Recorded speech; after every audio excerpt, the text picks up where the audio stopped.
where's playoff Jimmy, right? Right. You would think that with Steph Curry sitting out with a hamstring injury, that we would see an appearance from none other than playoff Jimmy, okay? But no.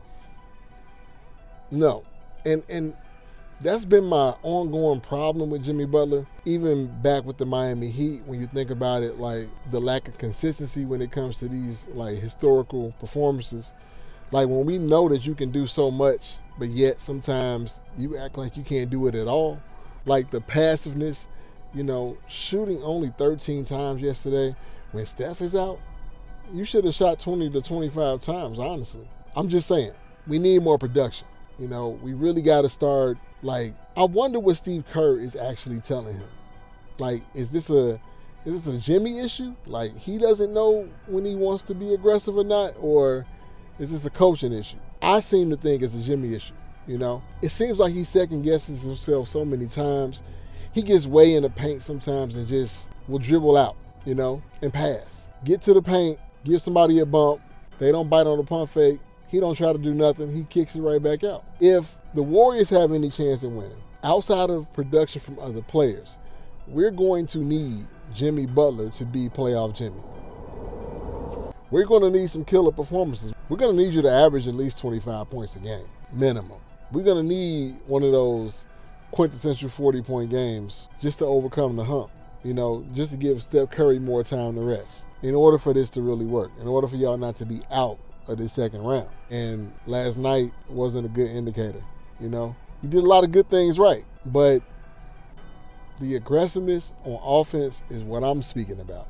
That's what I really want to focus on. I'm finna get really deep into this. And look, I know I'm not the only one who think the way I think when it comes to Jimmy Butler. Look what my man Marcus Thomas from The Athletic had to say. It was where's playoff Jimmy, right? And that's what I'm like, yo, the reputation that you have is, I will will this team to win. I will will a team of, unsigned draft picks and G Leaguers to win, right? Like he's in Minnesota where the whole storyline was, give me the third string and I'm going to cook your starters and talk trash the whole time. So to me, that was more like now it's obviously a great reputation to have. Like you're basically like Mel Gibson in Braveheart. And he's right. Look, Jimmy has to be that do whatever it takes type of dude. He got to be that type of player. He got to be the man that just says, you know what? I'm going for broke. I'm going to do what I got to do. I'm putting it all out on the line.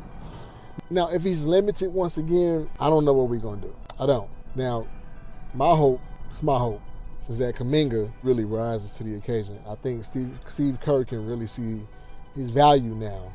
And this is a time where, Kuminga can really bounce back. You know what I'm saying? And really be looked at as one of them guys. Because see, with Jimmy, there's two versions of him. There's the passive playmaker, and then there's the aggressive scorer. And when he's the latter, his teams win every time. So let's start with this year, 2025. First round versus the Houston Rockets. Game 7 with everything on the line. Jimmy showed up like a closer. He dropped 27 points, 9 rebounds, and 8 assists while shooting efficiently and leading Golden State to a 103-89 win. Steph Curry played 39 minutes, put up 22 points, 10 rebounds, and 7 assists, including 14 in the fourth quarter. But Butler's assertiveness early on is what kept them afloat until Curry closed. Now, game 1 of that same series, Jimmy posted 25, 7, and 6 with 5 steals. That's aggressive, impactful, and that really set the tone for the series. Golden State stole game 1 on the road. Now, fast forward to the Timberwolves series. Steph starts in game 1 hot, but suffers a hamstring injury midway through the second quarter.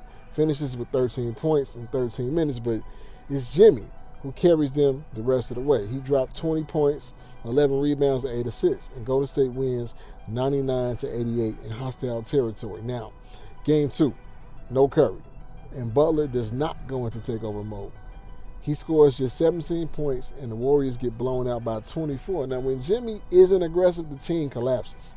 And this isn't a one-year pattern. It's who Butler's been in the playoffs damn near his whole career. Now, let's take it back to 2023. First round versus Milwaukee Bucks. Butler averaged 37.6 points a game, including that iconic 56-point game explosion in Game 4. He put Giannis and the number 1 seeded Bucks in a body bag, and Miami won.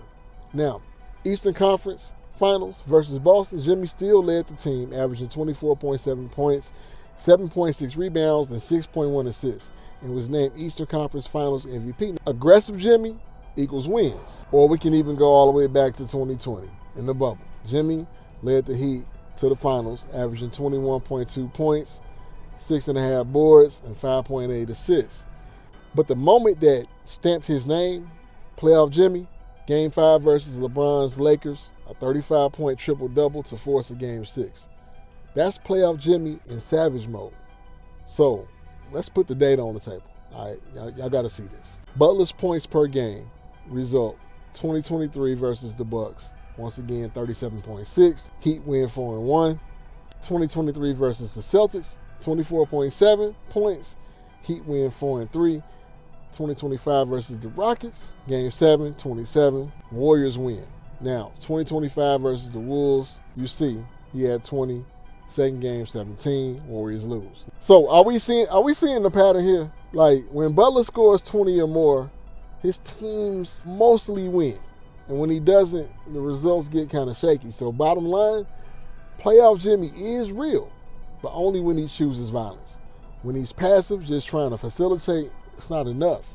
And when he attacks, when he smells blood, he changes series. He buries favorites. He makes finals runs. The Warriors don't need just a veteran leader. They need that Jimmy Butler, that one who actually hunts, the one who scores, the one who wins, all right? It is what it is. We got to hold him up to a whole nother standard that he's shown us that he can attain. Now, to shoot him some bail, he was asked about his tailbone injury, and he said it is still affecting him to an extent, but he's going to still play through and all of that. They've been playing like playoff basketball for 2 months now. Right. You can see it's taking a toll. He said tonight his tailbone is still, it's not fully healed. He can still feel it. You still feeling the foam?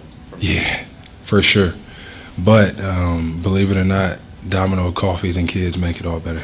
Understandable. Now look, if Jimmy is hurt, if he's not 100%, which he's not, and if that's the real reason why he can't produce, maybe we got to wait till next year. Maybe we got to wait until he's fully healthy, until Steph is fully healthy, until they have a full season of gelling together as a team with the Warriors.